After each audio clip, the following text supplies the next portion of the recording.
Hello friends, आज मैं आप सभी के लिए बहुत ही इंटरेस्टिंग स्टोरी लेके आई हूँ। अकबर और बीरबल की कहानी, जिसका नाम है कि पेड़ एक और मालिक दो। तो चलिए हम अपनी कहानी को शुरू करते हैं। एक बार की बात है, रोज की ही तरह बादशाह अकबर दरबार में बैठकर अपनी प्रजा की समस्याएं सुन रहे थे। सभी लोग अपनी अपनी समस्याएं लेकर बादशाह के सामने हाजिर हो रहे थे और तभी राघव व केशव नाम के दो पड़ोसी अपनी समस्या लेकर दरबार में आए। इन दोनों की समस्या की जड़ था इन दोनों के घर के बीच मौजूद फलों से लबालब भरा हुआ आम का पेड़। मामला आम के पेड़ के मालिकाना हक को लेकर था। राघव कह रहा था कि पेड़ उसका है और केशव झूठ बोल रहा है। वहीं केशव का कहना था कि वह पेड़ का असली मालिक है और राघव झूठा है।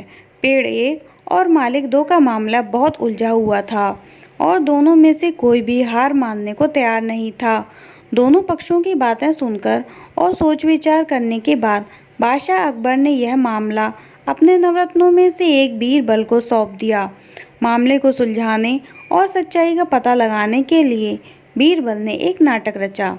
उस शाम बीरबल ने दो सिपाहियों से कहा कि वे राघव के घर जाएं और कहें कि आम के पेड़ में से आम की चोरी हो रही है। उन्होंने दो सिपाहियों को केशव के घर जाकर भी यही संदेश देने को कहा। साथ ही बीरबल ने कहा कि यह संदेश देने के बाद वो उनके घर के पीछे छिपकर देखें कि राघव और केशव क्या करते हैं। बीरबल ने यह भी कहा कि राघव और केशव को पता नहीं लगना चाहिए कि तुम उनके घर आम की चोरी की सूचना लेकर जा रहे हो। सिपाहियों ने बिल्कुल वैसा ही किया जैसा कि उनसे करने के लिए बीरबल ने कहा था।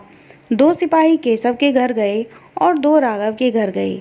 जब वो वहां पहुंचे तो उन्हें पता चला कि राघव और केशव दोनों ही घर में नहीं थे। तो सिपाहियों ने उनकी पत्नियों को यह संदेश दे दिया। जब केशव घर पहुंचा तो उसकी पत्नी ने उसे आम की चोरी की सूचना दी। यह सुनकर केशव ने कहा कि अरे भाग्यवान, खाना तो खिला दो।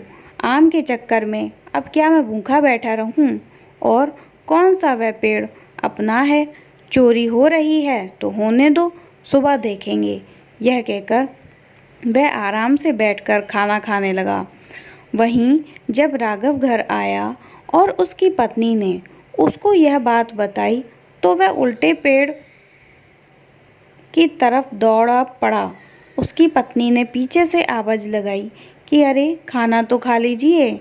जिस पर राघव ने कहा कि अरे खाना तो सुबह भी खा सकता हूँ, लेकिन अगर आज आम की चोरी हो गई तो मेरे पूरे साल की मेहनत पर पानी फिर जाएगा।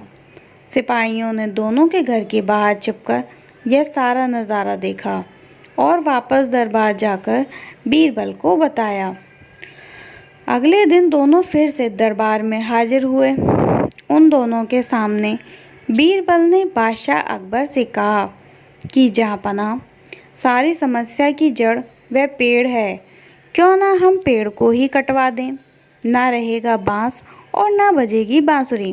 बादशाह अकबर ने इस बारे में राघव और केशव से पूछा कि इस बारे में आप दोनों का क्या ख्याल है।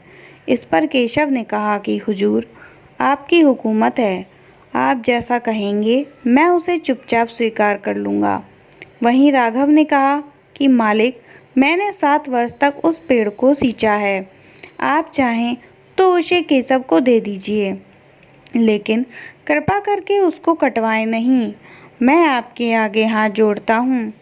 उन दोनों की बात सुनकर बादशाह अकबर ने बीरबल की तरफ देखा और कहा कि अब आपका क्या कहना है बीरबल?